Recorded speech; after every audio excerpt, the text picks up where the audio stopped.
2026 টি-20 বিশ্বকাপে ভারত পাকিস্তানকে 61 রানে উড়িয়ে দিয়ে কেবল ভারতীয় সমর্থকদেরই খুশি করেনি, বরং আমাদের বন্ধু রাষ্ট্র আফগানিস্তানকেও উৎসবের বড় এক সুযোগ করে দিয়েছে। আমরা সবাই জানি যে মাঠের লড়াই আর মাঠের বাইরের সম্পর্কে পাকিস্তান ও আফগানিস্তানের সমীকরণটা ঠিক কেমন। ভারত যখন পাকিস্তানকে 114 রানে অল আউট করে দিল, তখন আফগানিস্তানের তারকা ক্রিকেটার রশিদ খান, রহমানুল্লাহ গুরবাজ এবং মোহাম্মদ নাবিরা সোশ্যাল মিডিয়ায় হাসির ঝড় তুললেন। কাবুলের রাস্তা থেকে শুরু করে ড্রেসিং রুম, সব জায়গায় আজ হিন্দুস্তান জিন্দাবাদ ধ্বনিতে মুখরিত। আজকের ভিডিওতে আমরা দেখাবো কিভাবে আফগান পাঠানরা পাকিস্তানের এই হার নিয়ে মজা করেছেন এবং এমন কিছু বয়ান দিয়েছেন যা শুনে আপনি আপনার হাসি চেপে রাখতে পারবেন না।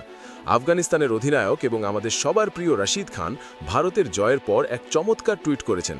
তিনি ইরফান পাঠানের সাথে তার সেই পুরনো নাচের ভিডিও শেয়ার করে লিখেছেন, আজ আবার নাচতে মন চাইছে, ওয়েল ডান ইন্ডিয়া, প্রতিবেশীদের কি ধোলাইটাই না দিলে। রশিদ একটি সাক্ষাৎকারে হাসতে হাসতে বলেন, ঈশান কিষান যখন মারছিলেন আমি সিট থেকে লাফিয়ে উঠছিলাম। শাহিন আফ্রিদি যারা নিজেদের সেরা ভাবে, তাদের আজ ঈশান বাচ্চাদের মতো পিটিয়েছে। রশিদ মজা করে আরও বলেন, আজ আফগান ক্যাম্পে ভারতের জয়ের খুশিতে বিরিয়ানি রান্না হবে। কেকেআর তারকা রহমানুল্লাহ গুরবাজ পাকিস্তানের ব্যাটিং নিয়ে সবথেকে বেশি মজা করেছেন। তিনি বলেন, ভাই এটা কি পাকিস্তানের ব্যাটিং ছিল নাকি কোনো স্কুলের দল খেলছিল? 114 রানে অল আউট। আমাদের আফগানিস্তানের পাড়ার ছেলেরাও এর চেয়ে ভালো ব্যাটিং করে। গুরবাজ বাবর আজমকেও ছাড়েননি। তিনি বলেন, বাবর আজম নাকি কিং, যে 5 রান করে বোল্ড হয়ে যায় সে কিসের কিং? আসল কিং তো বিরাট ভাই আর সূর্য ভাই। আজ ভারত তাদের যোগ্য মর্যাদা বুঝিয়ে দিয়েছে। অভিজ্ঞ মোহাম্মদ নাবি পাকিস্তানের অহংকার নিয়ে বড় কথা বলেছেন।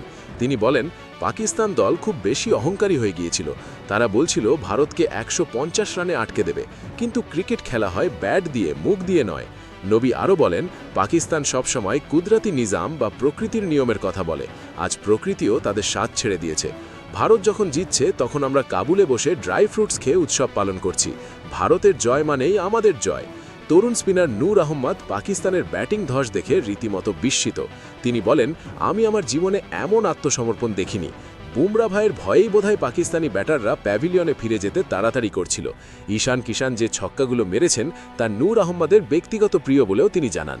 বন্ধুরা, আফগান খেলোয়াড়দের এই আনন্দই বলে দিচ্ছে ভারত ও আফগানিস্তানের বন্ধুত্ব কতটা গভীর। পাকিস্তান আজ বিশ্ব ক্রিকেটে একা হয়ে পড়েছে, অন্যদিকে ভারতের পাশে আজ গোটা বিশ্ব দাঁড়িয়ে। রশিদ খান আর গুরবাজদের এই মজার প্রতিক্রিয়া নিয়ে আপনাদের কি মতামত?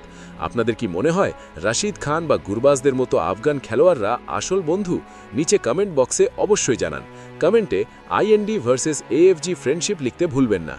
ভিডিওটি ভালো লাগলে লাইক ও শেয়ার করুন এবং পরবর্তী সব আপডেটের জন্য আমাদের চ্যানেলটি এখনই সাবস্ক্রাইব করুন। দেখা হচ্ছে পরের ভিডিওতে। ধন্যবাদ। জয় হিন্দ, জয় ভারত।